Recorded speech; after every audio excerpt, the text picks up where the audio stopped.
So welcome po dito sa start ng ating trail. So dito pa lang po, gusto ko sana i-discuss yung punong ito. So ito po ang mahogany. So connected po dun sa story kanina ni Rap na ang pagbenta ng Pilipinas sa US. So nung time po na yon, binenta tayo partly dahil sa natural resources natin, particularly sa lumber.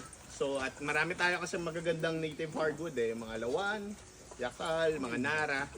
Pero nung binebenta po siya sa abroad, hindi po yung local names natin yung gamit kasi hindi naman siya recognizable.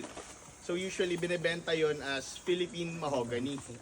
Ngayon naman po, nung naubos na nga siya halos, at naisipan nating mag-reforest uli, ang medyo meron tayong market na thinking So ang inisip natin itanim nun ay mahogany. Kasi ito yung mabenta din talaga abroad Ginagamit nga siya para sa maraming construction o kaya sa mga furniture, ganon.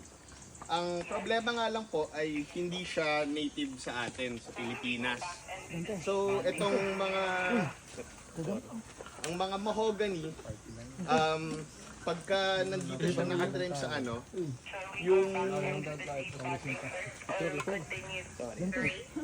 so yung po niya, yung mga dahon po nitong mahogany, pag nahuhulog po siya sa lupain natin, nagiging acidic po siya.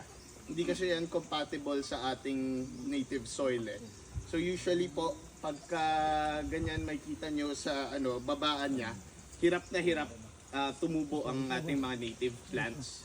So, yung in extreme cases, tulad nung sa, ewan ko kung familiar kayo dun sa may silent forest sa Bohol, isa po siyang man-made forest na tinanim puro mahogany trees. Kaso, ang naging problema naman dun, dahil hindi siya native sa atin, ang mga insekta natin, mga ibon, hindi siya kinikilala.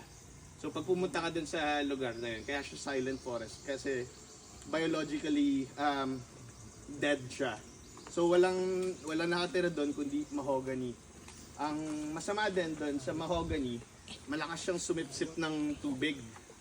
So karamihan na nasisira yung lupa natin pagka nagtatanim tayo ng mahogany na ganyan. At worse pa, kunyari nasa may bandang ilog yung mga mahogany na tinanim, pwede niyang malason yung buong ilog. Kaya nga minsan yung iba yung mahogany ginagamit yung dahon niya pampalaglag Kasi acidic yan So yung tinatawag nating property na gano'n, yung ang bata. Constipation.